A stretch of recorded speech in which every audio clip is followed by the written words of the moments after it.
L'invité de la matinale. KTO Radio. À l'approche des vacances d'été, les jeunes actifs sont nombreux à rechercher un logement pour la rentrée en septembre. Une nécessité matérielle dans un contexte de crise du logement, oui, mais la quête d'un nid douillet s'accompagne pour certains d'une quête de sens et de vivre ensemble.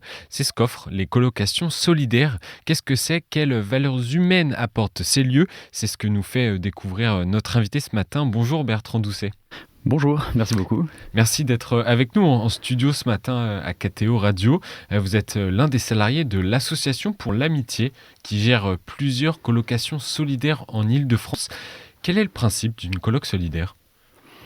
Alors le principe de la coloc solidaire, c'est simplement de décider de vivre dans un même lieu avec des personnes qui ont des profils différents. Et là, en l'occurrence, ça rassemble du coup des jeunes pros avec des personnes qui avaient connu des galères de logement ou la précarité ou l'isolement dans un même toit.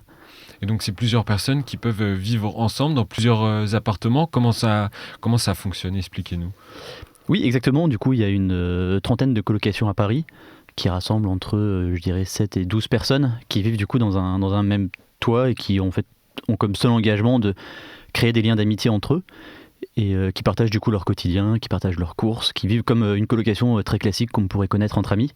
Sauf que là, du coup, c'est des personnes qui se connaissaient pas avant, qui viennent d'horizons un peu différents, d'âges différents, de cultures différentes, et qui décident du coup de simplement vivre ensemble et de partager le quotidien. Est-ce qu'il y a des règles communes, des règles de partage aussi à respecter ? Alors, il y a quelques règles communes, effectivement, mais ça se veut quand même le plus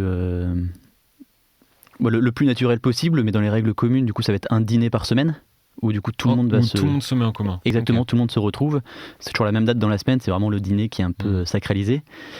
Et puis ensuite, il y a une répartition des services, où du coup chacun met la main à la pâte pour que ce soit aller faire les courses, faire le ménage, nettoyer, entretenir le lieu. Et ensuite, après, il y a juste des règles pour un peu encadrer le vivre ensemble, comme pas de violence, pas d'alcool. Voilà, des choses comme ça, mais vraiment, sinon, ça se veut une coloc très, très classique où simplement, tout est fait pour qu'on puisse se retrouver et créer des liens. Et expliquez-nous à qui sont destinées ces colocs solidaires ? Alors, elles sont destinées tant à des jeunes professionnels qui ont envie de vivre une expérience de colocation un peu différente de ce qu'ils peuvent connaître au quotidien, et c'est aussi destiné initialement pour lutter contre l'isolement et la précarité, et notamment pour des personnes qui ont connu la galère de logement ou d'autres écueils de la vie. Qui ont pu vivre à la rue aussi. Et qui ont pu vivre à la rue. C'est ça. Et quel est le principe derrière cette coloc solidaire de mélanger des personnes qui sont actives et des personnes, comme vous dites, qui ont connu plus la galère ? L'idée derrière, c'est déjà, je pense que c'est de lutter un peu contre la précarité et l'isolement, de se dire que pour ces personnes qui ont connu la galère, finalement c'est précieux d'avoir et un toit et aussi ces relations humaines pour se reconstruire, notamment dans un lieu où en fait il n'y a pas de pression, si ce n'est en fait simplement d'être ensemble et d'avoir envie de vivre ensemble et de créer ces liens d'amitié. Et je pense que pour les jeunes actifs aussi, c'est une chance, vraiment une vraie ouverture sur changer un peu le regard sur la précarité, sur les personnes de la rue, où on peut souvent avoir un peu des a priori. Et il y a aussi une vie de foi pour les jeunes qui s'engagent, il y a les lots le matin. Donc du coup, il y a aussi vivre la fraternité aussi au quotidien. Donc je pense qu'au final, ça apporte autant aux jeunes professionnels qu'aux personnes qui ont connu la précarité, et je pense que chacun en ressort vraiment grandi. On n'est pas forcément obligé d'être catholique ou pratiquant pour entrer dans une coloc solidaire ? Non, il n'y a pas d'obligation. En revanche, quand on est jeunes actifs, il faut avoir cette envie de vivre ce temps en commun le matin. Mais non, il n'y a pas d'obligation. Une volonté de partage, en tout cas de vivre ensemble. Alors, se loger devient de plus en plus difficile, notamment dans les grandes métropoles. Il y a l'inflation des prix des loyers, jumelée à une baisse des logements neufs, une raréfaction aussi des locations longue durée, ce qui engendre une crise du logement. Quel effet a ce contexte sur la mission de l'Association pour l'Amitié ? Le premier effet, je pense que ça renforce la nécessité justement d'avoir des solutions de logement, encore plus des solutions peut-être différentes. Après, au niveau des effets, on a une équipe un peu accueil qui est chargée un peu justement de faire le lien avec les différents partenaires sociaux qu'on peut avoir, qui vont nous orienter des personnes et de s'assurer que du coup cette personne ait envie de vraiment vivre ce qu'on vit en colocation. Je pense qu'un des premiers effets, c'est de voir peut-être une forte demande, une demande plus importante que nous, les capacités qu'on a en colocation. Et après, je sais qu'il y a des effets de noter que par exemple, il y a plus de gens qui viennent par eux-mêmes, donc pas forcément par un parcours classique orienté par une assistante sociale, des personnes qui sont par exemple en voie d'exclusion ou qui ont un logement mais qui souffrent d'isolement. Et c'est sûr que parfois on peut pas forcément répondre parce que nous c'est d'abord par exemple des gens qui n'ont pas du tout de logement, donc je pense qu'il y a un effet une précarité grandissante. Oui, vous ressentez, vous êtes ce que vous nous dites là, obligé de prioriser à certains égards les profils de certaines personnes parce que vous manquez de place. Oui, après vraiment le plus grand critère de discernement, c'est cette volonté de vivre ensemble et voilà, c'est pas la même chose d'être dans un studio et de vivre à 10. Et donc voilà, donc c'est vraiment le critère le plus important, cette volonté de vouloir vivre cette aventure collective. Vous avez combien de places l'association pour l'amitié, c'est que en Ile-de-France. Vous avez combien de colocs partagés, combien de places disponibles? Alors aujourd'hui, il y a une 30aine de colocations. On a également des studios. Je crois qu'il y en a 30aine de studios aussi. Et donc en tout, on doit arriver dans les 290 places. Et ça va être sur les 290, il va y en avoir un peu moins de 200 pour des personnes qui ont connu la galère. Et comment l'APA, parce qu'on la surnomme beaucoup l'APA, l'Association pour l'amitié, comment l'APA fait pour ouvrir des colocations justement quand on connaît l'extrême concurrence des biens d'habitation à Paris? Ça ne doit pas être une mission évidente pour l'association.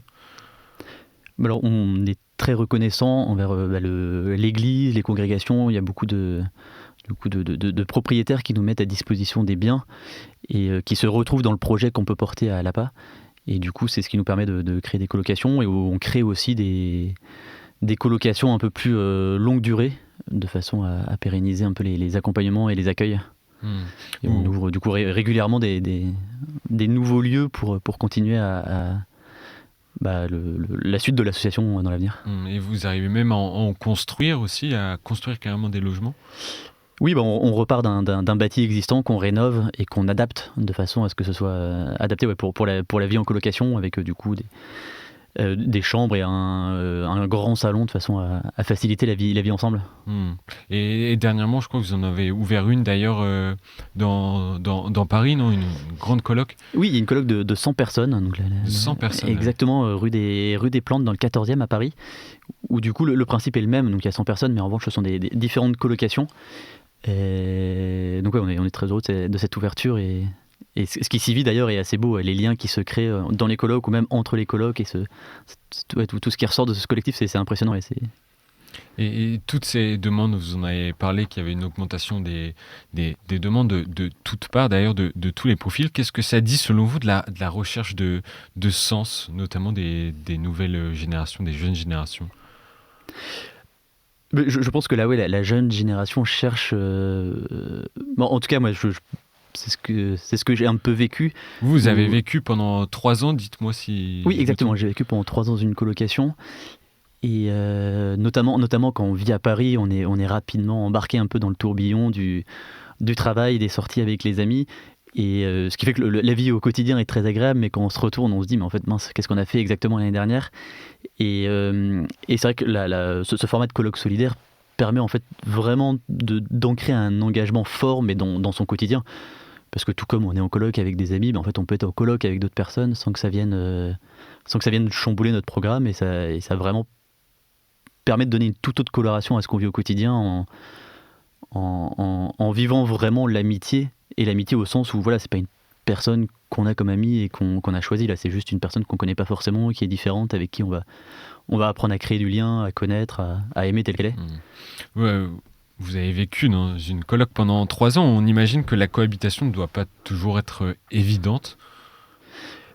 Non, c'est certain, il y a les enjeux du vivre ensemble quand on est à plusieurs. Et c'est certain qu'il y a des petits réglages pour s'habituer aux habitudes des uns et des autres. Mais je pense que chacun fait un effort justement pour pour que ça devienne possible. Et après, on a justement ces moments ensemble où on apprend aussi à se dire les choses de façon à trouver les bons réglages et que chacun s'y retrouve. Après, c'est sûr, ça grince de temps en temps, mais il y a aussi des très bons moments, donc ça fait partie du quotidien. Qu'est-ce que vous en avez tiré de cette vie partagée ? Et moi, c'était d'une très grande richesse. Quand je regarde après coup, je me rends compte que c'était vraiment un énorme cadeau, parce qu'en fait, en vivant en colocation solidaire, on se retrouve avec une vie où on met vie spirituelle, un peu, c'est une façon un peu au quotidien de vivre l'évangile. On y met vie fraternelle et on y met aussi cette vie de service. Et vraiment, j'ai créé des liens d'amitié qui perdurent encore, que ce soit avec d'autres jeunes pros ou avec des personnes qui ont connu la galère. Et non, vraiment, ça a été d'une très grande richesse et ça a été un grand bienfait. Ça m'a fait beaucoup grandir, gagner en maturité. Et donc non, c'est une très très belle aventure, vraiment. Et ça permet de rencontrer des personnes qu'on n'aurait pas forcément rencontrées si on était resté dans son cadre, comme vous disiez, très parisien et assez individualiste.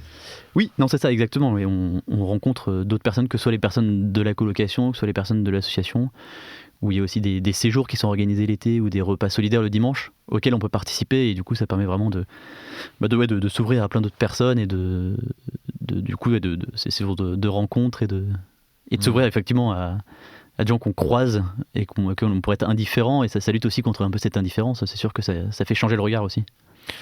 Si une personne, un auditeur ou une auditrice qui nous écoute, quel conseil vous pourriez lui donner afin qu'elle découvre aussi, elle est intéressée par la colocation solidaire ? Mais ce serait juste copier Jean-Paul II, mais de ne pas avoir peur. Vraiment, je pense qu'à chaque fois, on se fait peut-être un monde de ce que ça peut être de vivre avec des personnes de la rue. On a des craintes, alors que vraiment c'est tout simple, c'est juste de vivre au quotidien avec d'autres personnes.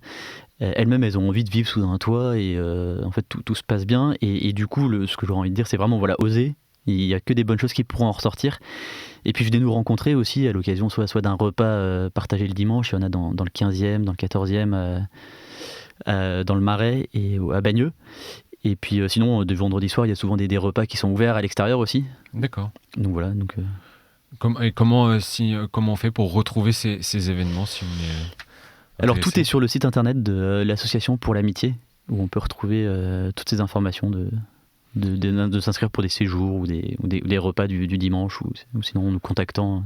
Et on peut découvrir les colloques solidaires sans forcément y habiter directement, mais en partageant déjà des repas qui sont ouverts avec d'autres. Oui, exactement. Oui, Okay. Il y a des repas qui sont prévus justement pour être ouverts aux autres. Et justement, il y a ces lieux le dimanche qui sont vraiment des repas solidaires. Il y a une équipe qui du coup cuisine pour généralement une 50aine de personnes. Et ensuite, il y a des habitués qui reviennent tous les dimanches. Et puis il y a des gens de passage qu'on accueille avec grand plaisir. Voilà, tous les rendez-vous sont donnés, toutes les informations sont données. Merci beaucoup Bertrand Doucet d'être venu dans les studios de KTO ce matin pour partager ces valeurs du vivre ensemble. Pour les personnes intéressées, je redonne le nom du site internet associationpourlamitié toutattaché.com. Voilà, allez-y, allez faire un tour et découvrir tout ça. Merci beaucoup Bertrand Doucet, bonne journée. Un grand merci à vous, merci.